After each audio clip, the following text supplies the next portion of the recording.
Vamos a contestar lo primero a la pregunta que nos hace Daniel de ayer. Me quedé así, porque lo leí muy rápido, que era que no lo habías entendido, o sea, no lo supe yo explicar o no lo has entendido, las dos cosas a la vez. Lo que intenté mostrar ayer respecto al ejercicio que hicisteis, o que intentasteis resolver la semana pasada, la trayectoria de una partícula cargada dentro de un campo magnético uniforme B. O sea, lo que intenté hacer ver con ese ejercicio era que el caso que os enseñaron en el bachillerato es un caso particular, lo de la trayectoria circular. Que la trayectoria general, o sea, digamos, tiene un paralelismo con lo que ocurre en el movimiento de una masa dentro de un campo gravitatorio uniforme, es decir, la trayectoria no es rectilínea, salvo que las condiciones iniciales sean unas particulares. Pues aquí nos pasa lo mismo. Y tiene también tiene un interés bonito esto de la trayectoria helicoidal por lo siguiente. La trayectoria que sigue, digamos, el viento solar está formado por partículas cargadas, ¿de acuerdo? Entonces, entender lo que es las auroras boreales y australes es un poco entender lo que estamos haciendo nosotros aquí, qué trayectoria siguen las partículas cargadas enviadas por el Sol hacia la Tierra, bueno, en todas las direcciones, digamos, ¿por qué son desviadas?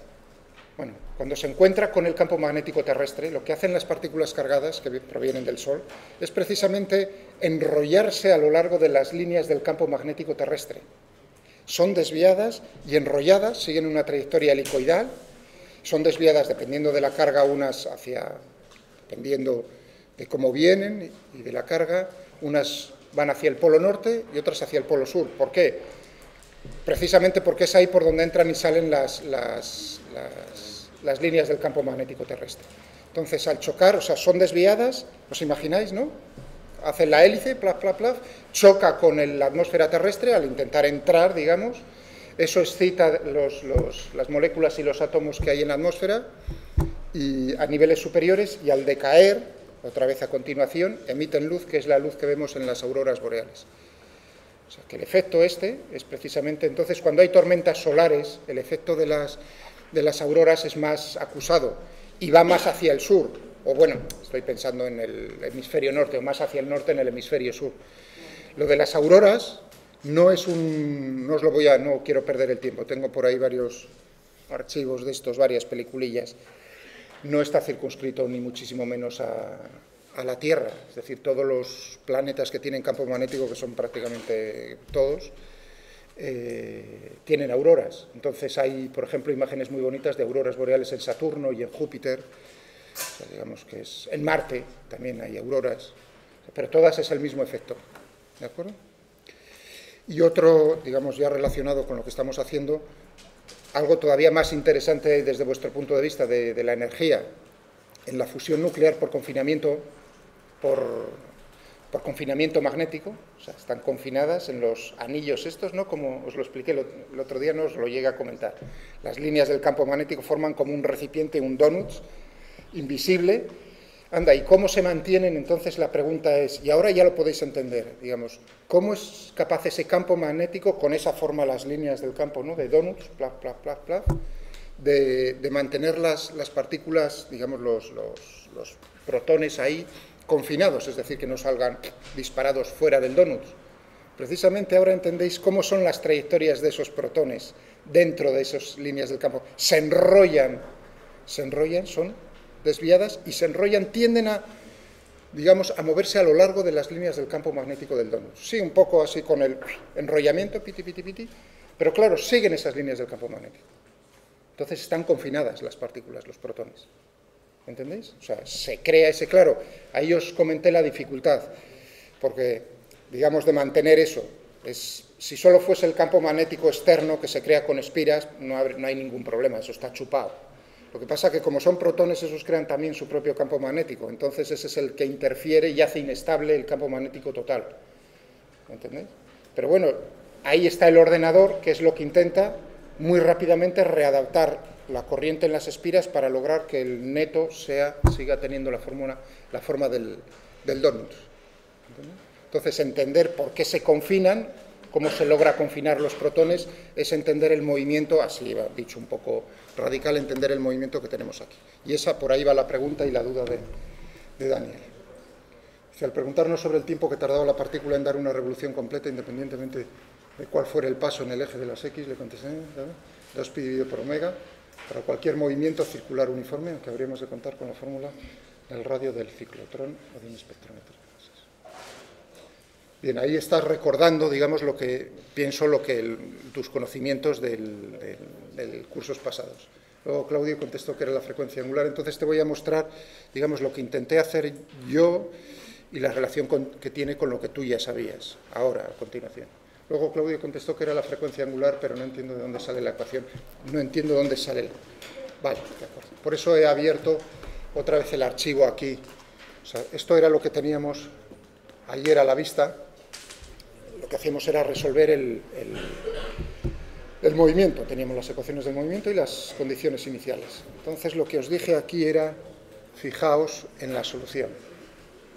¿Sí? Voy a hacerlo más grande para que lo veamos otra vez. Aquí. Bien, aquí arriba o abajo. Esto. O todo ello. Listo. Esto no hace. Y os dije, fijaos, en el movimiento según las X es lo esperado. El campo magnético tenía la dirección del eje X. Es un movimiento uniforme, ese es un movimiento uniforme. Os recuerdo, Vx, V y Vz no son aquí las velocidades instantáneas, sino son las condiciones iniciales. Es Vx0, Vi0 y Vz0. ¿De acuerdo? Cuidado, cuando veáis ahí Vx, V y Vz, son las velocidades iniciales que tenía esa parte. Entonces teníamos aquí el movimiento según el eje de las X, el campo magnético es un movimiento uniforme. Vx es constante por el tiempo, perfecto. ¿Y qué ocurre entonces en el plano perpendicular, en el Iz, perpendicular al campo magnético? Pues tenemos ahí la masa por una velocidad dividido por el campo magnético y la carga son constantes, lo mismo en el otro término, en el de z, ¿de acuerdo? M, VI, Bxq, M, VI, Bxq. Fijaos que esta es la componente VI, Vz era 0. VI es la componente de la velocidad perpendicular al campo magnético, ¿de acuerdo? Es decir, esta es la componente paralela al campo magnético, esta es la componente perpendicular al campo magnético. O sea, tenemos esa constante y luego tenemos seno de aquí un término que es otra constante, Bxq dividido por m por el tiempo. Y la misma constante Bxq dividido por la masa y por el tiempo.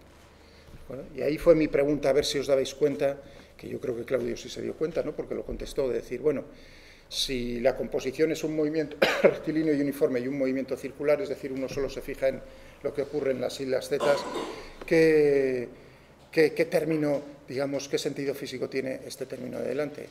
Hombre, uno está pensando en lo siguiente. Ahora voy a escribir, ¿no? Movimiento circular. Movimiento circular uniforme.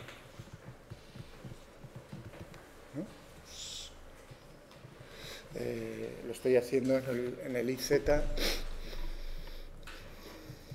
entonces tendré que poner aquí, bueno, teníamos aquí, a ver, utilizar las mismas coordenadas.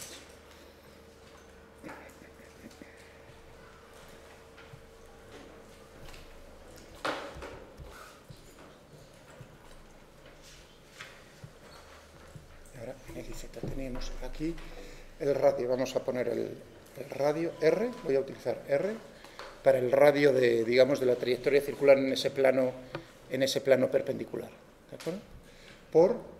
Tendríamos una cosa así, coseno de omega t, por J, vamos a ponerlo por ahí, más seno, omega t por K, una cosa así, ¿no? Sí, digamos, tiene que tener una forma de este estilo. Quizás, bueno, en vez del coseno, da igual si es coseno, seno, o sea, ese intercambio, tened en cuenta una cosa, que eso es simplemente un desfase. O sea, que digamos, si uno está pensando en el plano XY, uno dice coseno de omega t, seno de omega t. ¿Estamos de acuerdo? ¿No? Entonces, fijaos, aquí tengo el radio de esa circunferencia, y esto, ¿qué sentido físico tiene? La velocidad angular o la frecuencia angular.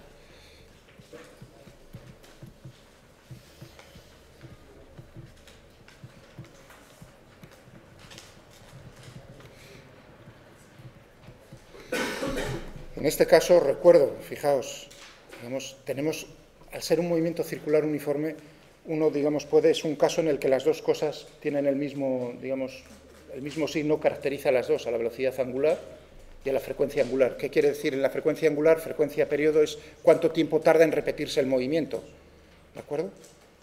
¿Entendido? Mientras que la velocidad angular es cómo de rápido cambia en el tiempo el ángulo, la posición angular. Entonces nos sale lo mismo. En este caso, en el péndulo, por ejemplo, no, era diferente. ¿No era el periodo el que determinaba el tiempo que tarda en una vuelta? Sí, sí, por eso. Pero aquí, fíjate, y ahora viene, me parece que en tu pregunta por ahí venía lo de las unidades, si no me equivoco, tenías ahí un problema. ¿Qué unidades tiene aquí? Si esto es tanto, son las mismas unidades, tanto en un caso como en el otro. Son, no. Cuidado, es tiempo a la -1, pero las unidades son radianes dividido por segundo. La frecuencia F esta sí, la frecuencia F es segundos a la -1, que es hercios. Cuidado, ¿entiendes? Pero hay una... ¿Dónde? ¿En la frecuencia angular? En la frecuencia angular. No, imposible. ¿Cómo es adimensional? No, yo lo había visto. No, no, primero... Si ha sido conmigo, entonces ha sido un error en ese momento por mi parte. No. Primero, no es adimensional, o sea, la velocidad angular no es adimensional. ¿Qué dimensiones tiene? Los radianes, sí, los radianes son adimensionales, sí. Pero, cuidado, dije al principio de curso, en Física 1, o sea, al principio de año, dije, cuidado, porque en las magnitudes angulares es una cosa curiosa, es una cosa, digamos, difícil en el sentido de que tenemos una magnitud que es adimensional, el ángulo, pero al cual le damos una unidad, el radián, ¿de acuerdo? Pero es adimensional. Entonces, queda claro eso, o sea, es importante decir, cuidado, no mezcles, o sea, tiene relación, 2pi, el 2pi, claro, precisamente son los radianes, ¿entendido? Entonces, bueno, luego tenemos lo del periodo, ¿no? T, 1 dividido por F, entonces lo que tenemos es 2pi dividido por omega, que es entonces lo que teníamos ahí. Es decir, cuánto tiempo tarda en... Claro, si uno se fija aquí tanto en el coseno como en el seno, es decir, qué tiempo tiene que transcurrir para repetirse. O sea, este T sería el periodo. Es decir, volver a estar otra vez con un desfase de 2pi, vuelves a estar en la misma posición angular, por así decirlo, el coseno vuelve a ser el mismo, ¿de acuerdo? Tienen que girar 2pi radianes. ¿Bien por ahí? ¿Vale? Perfecto. Entonces, lo que quiero que os fijéis es decir, si la forma que tiene uno en la cabeza, sí, ya sé que aquí, el comentario aquí viene el -1, es el -1, es simplemente que el origen, mientras que lo que he escrito aquí está centrado en el origen, aquí lo tenemos desplazado. ¿De acuerdo? ¿Por qué? Porque he escogido de tal manera las condiciones iniciales que parte del origen. ¿De acuerdo? Entonces ya visteis ayer en el programilla cómo, claro, lo que hace es girar, evidentemente, tenemos una fuerza que lo que hace es girar, que cambie la dirección, la velocidad. Pero por eso digo, si os olvidáis aquí por un momento del -1, lo que tengo es una expresión similar a la que tengo aquí. Eso entendéis, entonces uno ve que esto es la trayectoria, una trayectoria helicoidal. Esto es una trayectoria, la ecuación de una trayectoria helicoidal cuyo eje es el eje X. ¿De acuerdo? Vale. Entonces a la vista uno dice de esto, anda, R, ¿cuánto vale? Vamos a ver. R tenemos que es MVI BXQ.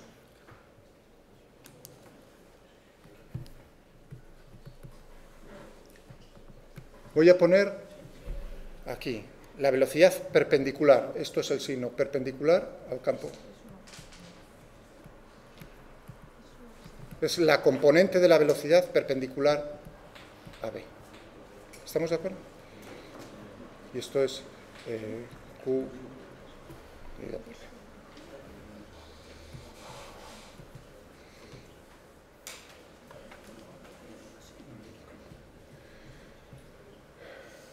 fíjate, tu expresión aquí, R, en el espectrómetro de masas o en ciclotrones, el radio de la trayectoria circular, la masa por la velocidad dividido por QV. Es justo la expresión que tengo yo ahí, salvo un pequeño detalle, que aquí la velocidad que nos sale a nosotros es la componente perpendicular, mientras que lo que has estudiado tú es simplemente, en el caso tal como os lo ponían, como la velocidad entra perpendicular al campo magnético, la componente perpendicular es la misma velocidad. Pero claro, si uno entra con una velocidad que forma no un ángulo de 90 grados, sino un ángulo distinto, entonces ya ahí tienes dos componentes, una a lo largo y otra perpendicular.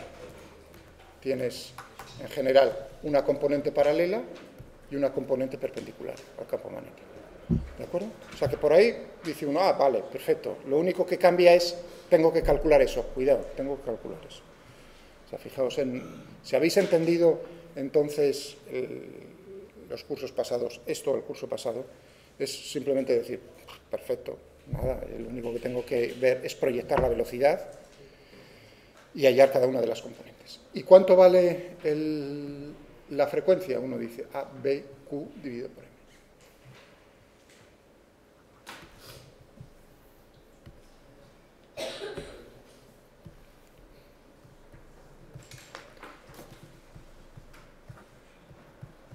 QV. Teníamos Q.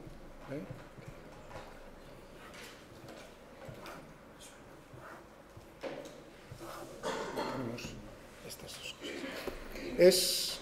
Fijaos una cosa, es independiente, esto lo comenté ayer, es independiente de la velocidad, de la frecuencia del ciclotrón, esta.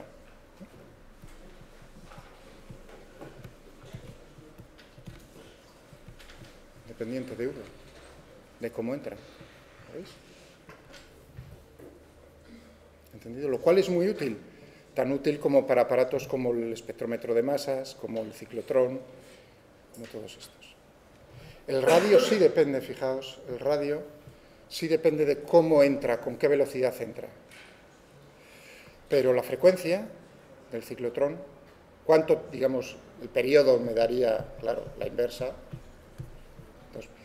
Entonces tendríamos 2pi, m, q, b, independiente de... ¿Entendido? Ambas cosas. Bien. Si yo cojo esta expresión la que escribí antes, la que tenía aquí, r de t, ¿no? Fijaos. ¿Puedo comprobar si me sale la aceleración? Sí, derivando. Si derivo dos veces, una y luego derivo otra, lo que tengo es la aceleración, ¿entendido?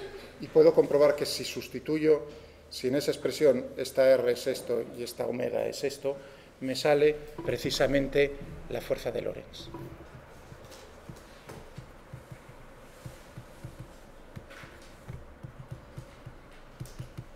Es decir, que fijaos, podría haber partido de decir, supongamos, voy a demostrar que la solución es esa. Digo, ¿cuál es la trayectoria? Voy a demostrar que la trayectoria helicoidal es una solución, es la solución de nuestro problema. Digo, ¿cuál es la trayectoria de una hélice cuyo eje es el eje X? El eje a lo largo del campo magnético. Esa es la trayectoria de una hélice, ¿no? ¿De acuerdo? Yo creo que eso sí lo sabíais, ¿no? La trayectoria de una hélice. De paso uniforme, ¿de acuerdo? De paso uniforme. Muy bien. Digo, vale, pues derivo una vez, obtengo la velocidad, derivo dos veces, obtengo la aceleración. Si R y omega son esas constantes, como les he puesto ahí arriba, compruebo que lo que me sale al final, después de derivar dos veces, anda la mar, si es la fuerza de Lorentz. ¿Entendido? Bueno, si multiplico naturalmente por la aceleración, por la masa. ¿Está claro? O sea que uno puede hacerlo de esta manera, decir, supongamos que eso es solución, a ver, comprobémoslo. O bien uno integra, utiliza, que es lo que lo que os propuse yo el otro día, que es decir, bueno, pues vamos a utilizar la función esta que nos permite matemática resolver ecuaciones diferenciales, sencillamente. ¿Vamos bien por ahí, Lionel? ¿Vamos o no? ¿Alguno?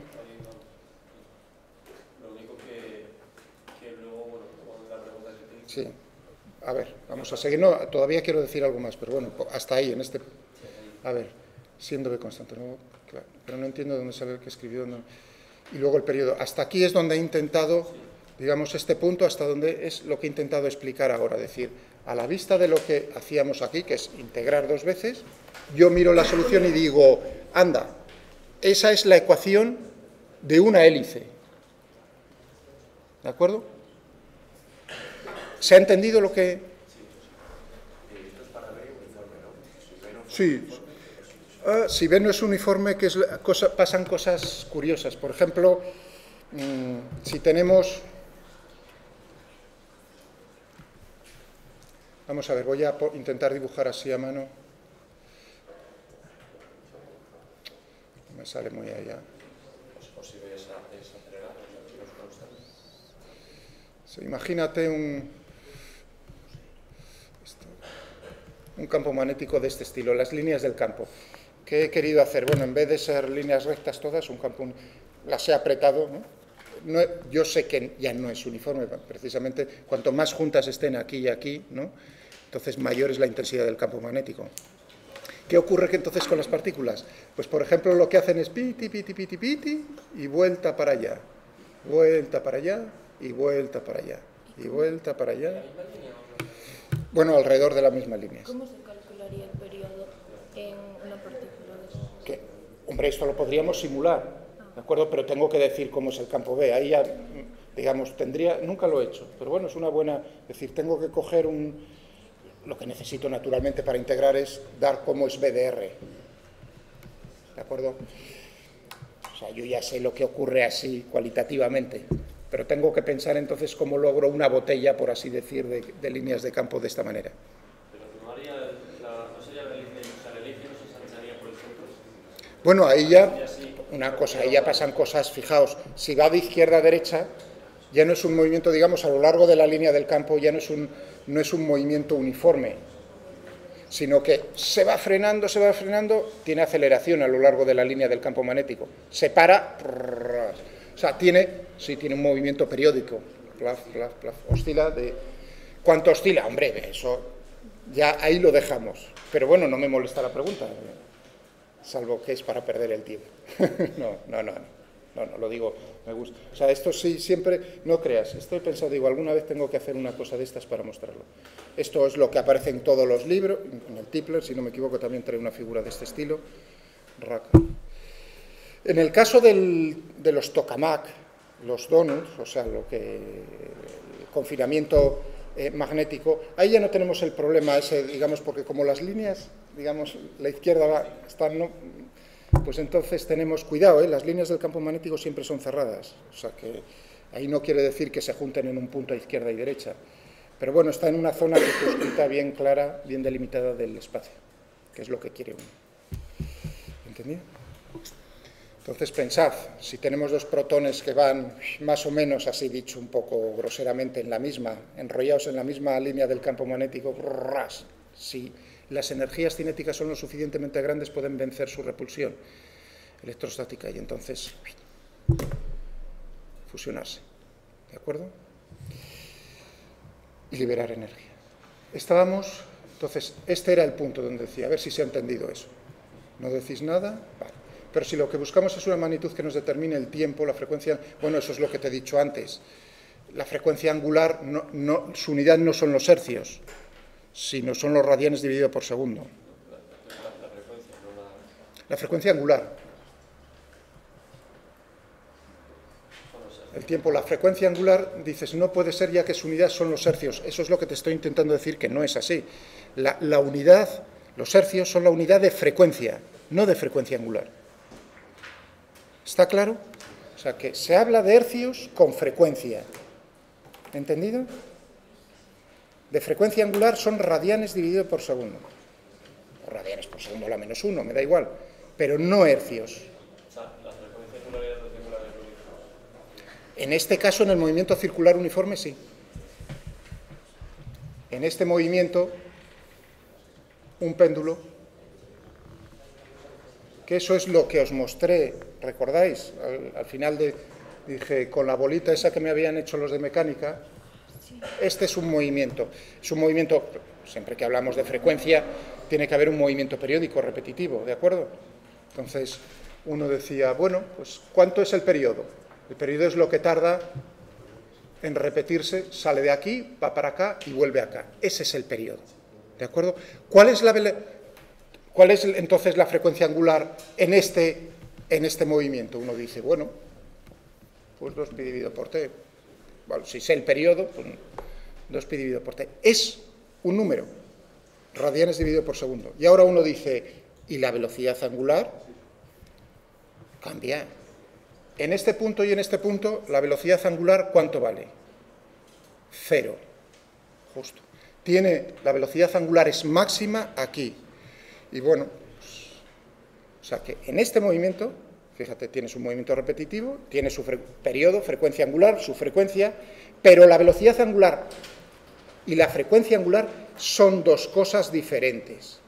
¿Está claro? Lo que pasa es que para el movimiento del movimiento circular uniforme, que es importante, en ese caso, qué curioso, te coinciden las dos.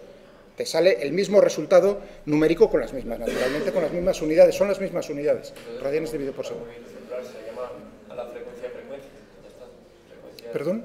¿Otra vez? Perdón. El movimiento circular, ¿cómo no se le puede llamar frecuencia angular? Porque Sí. Hombre, ¿cómo que no puedo? Tengo este movimiento aquí, la bolita. Un movimiento circular uniforme. Piti, piti. ¿Puedo hablar de periodo? Sí. ¿Cuánto tiempo tarda en repetirse el movimiento? Volver otra vez aquí. ¿Puedo hablar de frecuencia angular? 2pi dividido por el periodo. ¿Puedo hablar de velocidad angular? Sí, claro. Si este es el ángulo con respecto a este eje, ¿cuánto vale esto? Y resulta que aquí en el movimiento, que es lo que quiero dejar claro, en el movimiento circular uniforme, resulta que este omega, si utiliza la misma letra, omega y omega para la frecuencia angular, es lo mismo. Es exactamente lo mismo.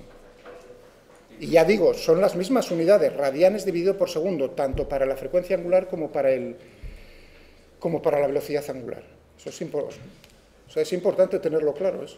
Entonces había que hablar de... Bueno, tan importante como que eso de ahí de la derecha, iba a decir, se me permite así finamente decir en YouTube, que caen como moscas. Es una pregunta muy sencillita para saber si uno tiene las ideas claras y que falla, o sea, que se falla mucho. Ya veis que es de concepto, es decir, frecuencia. ¿Cuál es la frecuencia angular del...? O sea, esto lo he visto, si os lo digo es porque es lo que ve uno y es normal, o sea, que no se entienda. ¿Cuál es la frecuencia angular del movimiento ahí en el péndulo? Pues hay gente que intenta, dice, bueno, pues nada, vamos a ver cuál es la velocidad angular justo cuando pasa por el punto más bajo. Y eso es la frecuencia angular. ¿Mal? Liquidado, no hay ningún problema. Simplemente dejas claro que no lo has entendido y yo me quedo así pensando, bueno, pues no he sabido explicarlo. Por eso estoy perdiendo, porque me parece algo tan básico que no quiero que se... ¿Está claro? ¿Todo el mundo lo tiene claro? Yo apostaría que no. Pero bueno, hay gente que pregunta y hay gente que no pregunta. Esa es la diferencia muchas veces entre intentar entenderlo y no intentar entenderlo. ¿Vale hasta ahí? Entonces, ¿te queda ya claro? Son las mismas unidades, son dos magnitudes físicas. Una tiene relación cuánto tarda en repetirse relacionada con cuánto tiempo tarda en repetirse el movimiento, y la otra es cómo cambia la posición angular con el tiempo. En un movimiento circular uniforme resulta que era lo mismo. Sale Walter Lewin con la manivela y con el muelle. Y resulta que la proyección, las sombras proyectadas sobre la pantalla, resulta que era el mismo movimiento. ¿De acuerdo? Vale. Tenía algo más, me parece, la pregunta. Pero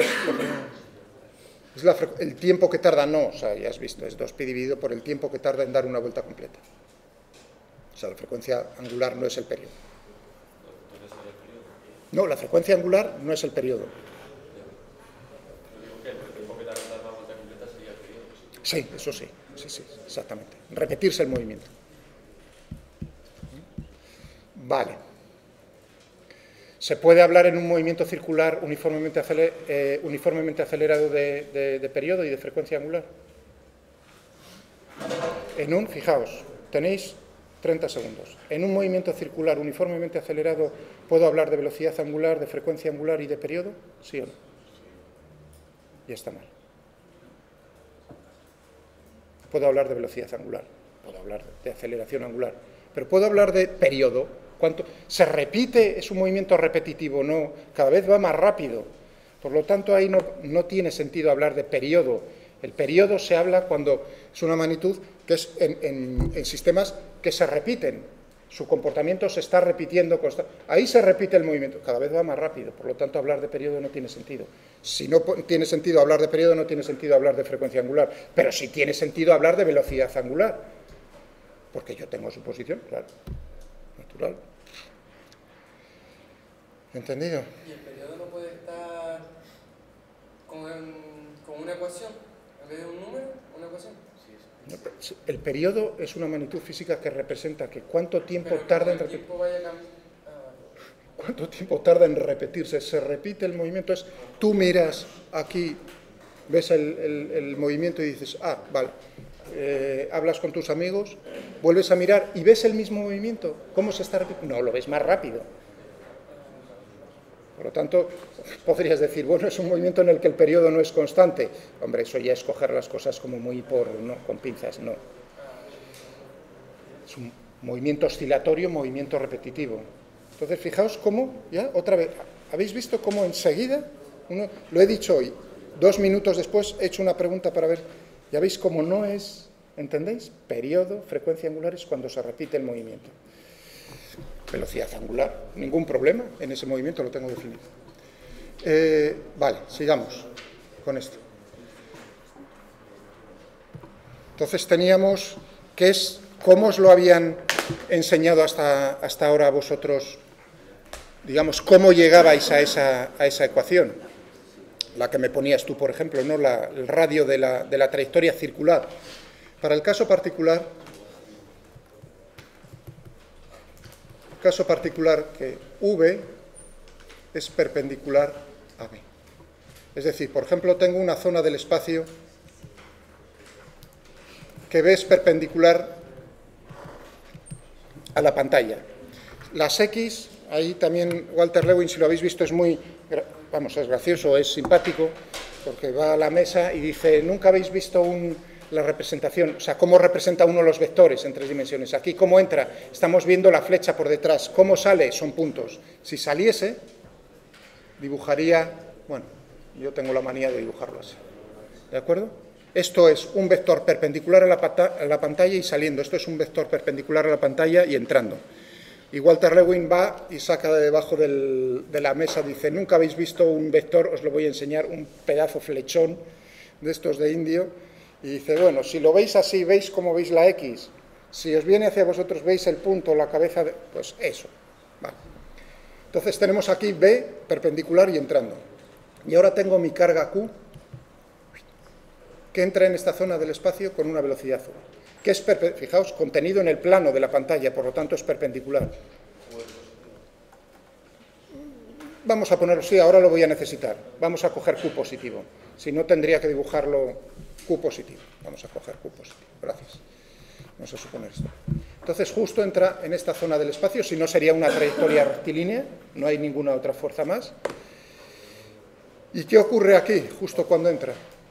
Uno dice, bueno, pues vamos a ver, está sometido a una fuerza, que es la fuerza de Lorentz.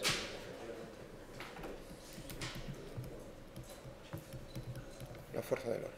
¿Y cómo va a actuar? Va a ser Q, V por B. Entonces tengo V, era así, y B entrando. Va a ser un vector cuya dirección es perpendicular a VB, al plano. El plano VB es el plano horizontal, por lo tanto la dirección es, voy a coger otro colorcillo, si no, arriba abajo. Y ahora uno dice, ¿hacia arriba o hacia abajo? Hago girar el primero hacia el segundo por el camino, hacia abajo no, es hacia arriba. Hago girar V hacia B por el camino más corto, Fijaos que, si esta es la cabeza no de la flecha, esto es B, y V está así, hago girar V hacia B por el camino más corto, entonces me sale hacia arriba. Si Q es positivo, no cambia el signo, por lo tanto la fuerza es hacia arriba.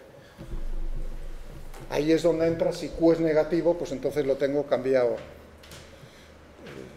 Es decir, que tengo aquí Esta es la fuerza. Esta es la fuerza F, ¿de acuerdo? Perpendicular. Y ahora uno dice, bueno, si la fuerza es perpendicular a la velocidad, la aceleración, ¿no? La aceleración sería segunda ley de Newton, simplemente, ¿no? Tendremos Q. Tenemos, por supuesto, que la aceleración tiene esa... La aceleración es perpendicular a U. ¿De acuerdo? Por lo tanto, la aceleración es centrípeta. No hay componente tangencial, porque la componente tangencial es a lo largo de la velocidad. La dirección tangencial en el movimiento nos lo da la velocidad. Por lo tanto, A es la aceleración centrípeta. Muy bien. ¿Entendido? Vale, vamos a cogernos aquí, digo, VB son perpendiculares, eso quiere decir que entonces tendremos QMV por el seno del ángulo que forman, son 90 grados, por lo tanto es 1, y esto tiene que ser igual a la aceleración centrípeta, que entonces tenemos en este caso, ¿cómo va a ser? V cuadrado dividido por R. Vamos a cogernos el radio R de la trayectoria. ¿Es una trayectoria circular? Sí, siempre y cuando uniforme. Es decir, no solo, fijaos, no solo que tenga esa dirección, sino que podía cambiar su módulo, entonces no sería uniforme. Si no es uniforme, no es circular. ¿De acuerdo? Pero si es uniforme, sí es circular. Entonces tenemos entonces aquí esto, así, por aquí vamos a ponernos QVB. ¿Cómo te justificaríamos hacia qué lado va la fuerza? Lo que acabo de hacer yo, simplemente. Claro, siguiendo, ¿cómo es la fuerza de Lorentz? El producto vectorial de V por B. Claro, simplemente.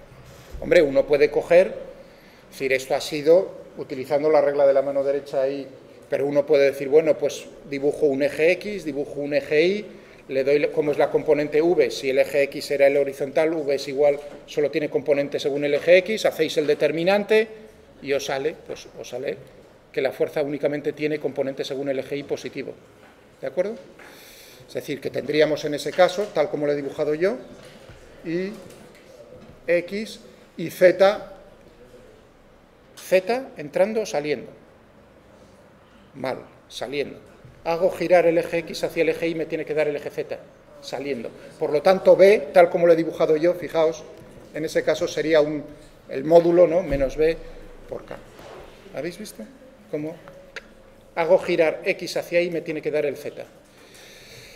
Si yo he dibujado así los ejes, tiene que ser así. ¿De acuerdo? O sea que hay que entrenarse. Tienes ya entonces los ejes, haces el determinante en el producto vectorial.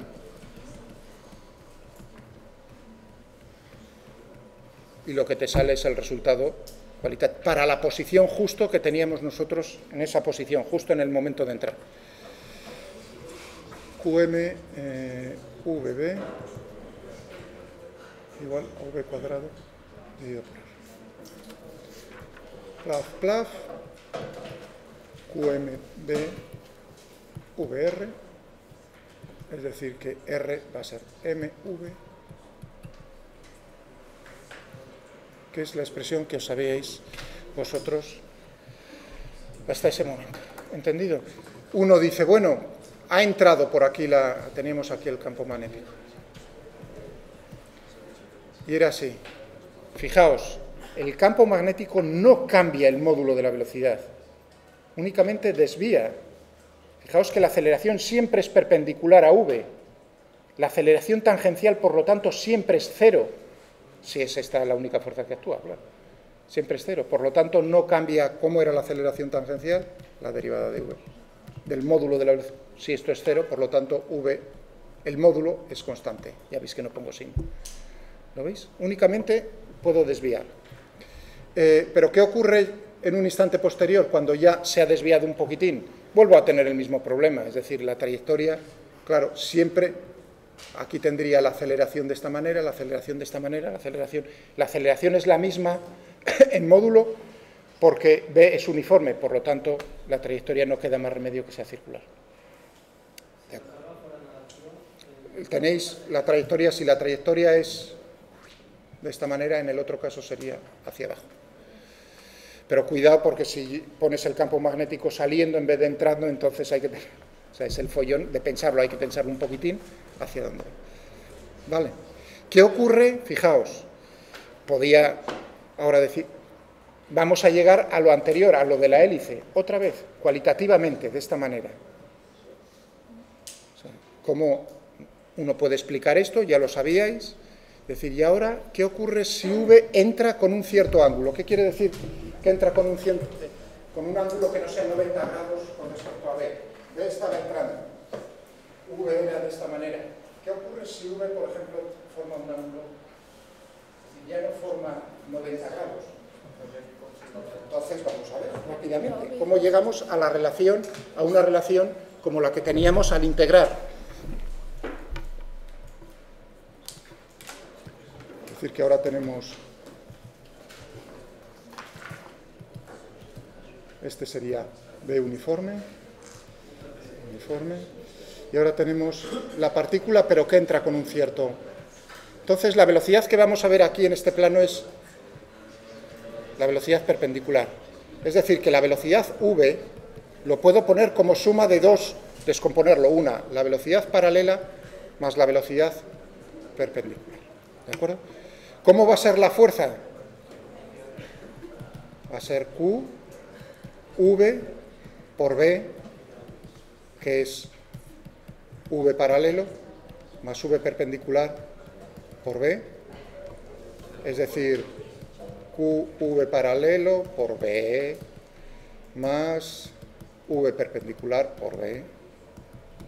¿Pero qué ocurre con esto? El producto vectorial de dos vectores que tienen la misma dirección, esto es cero. Por lo tanto, me queda QV perpendicular por B. ¿De acuerdo? O sea, ahora uno dice, ¿ha cambiado algo? No ha cambiado nada en el sentido de que la aceleración es exactamente la misma aceleración, está en el plano de la pantalla, tal como he dibujado yo. Seguimos con una aceleración que está en el plano de la pantalla y lo único que cambia en la expresión es que la velocidad, en vez de ser la velocidad con la que entraba, es la componente perpendicular al campo magnético.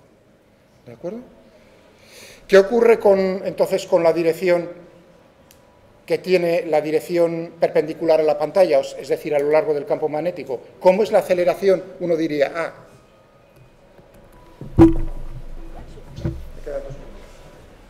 ¿cómo es la aceleración? El vector de aceleración yo lo puedo también poner como suma de dos términos, ¿no? Una aceleración a lo largo de B, paralelo, y una aceleración perpendicular a B.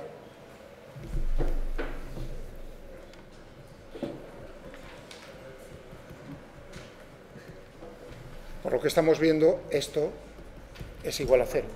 Eso quiere decir que entonces a lo largo de esa dirección el movimiento es uniforme. Es decir, que aquí lo que hacemos es, precisamente cuando uno ve esto, es decir, anda, pues vamos a tener, esto termino, vamos a tener un movimiento rectilíneo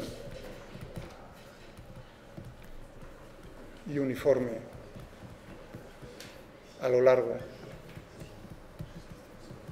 de B y un movimiento circular uniforme. Es la composición perpendicular en el plano. Es composición de estos dos movimientos. Y claro, la composición de estos dos movimientos es una hélice como un castillo de grande. ¿Está claro? ¿Lo habéis visto? Entonces, simplemente... Pero bueno, esto es cualitativo, es decir, lo que acabo de hacernos para darse cuenta de, bueno, saber cómo es la aceleración en una dirección, en el plano perpendicular. Y esta es la integración del problema. ¿Está claro? Vale, pues lo vamos a dejar. Sí, os recuerdo, me traéis los datos, ¿eh? que vengáis, traéis los datos del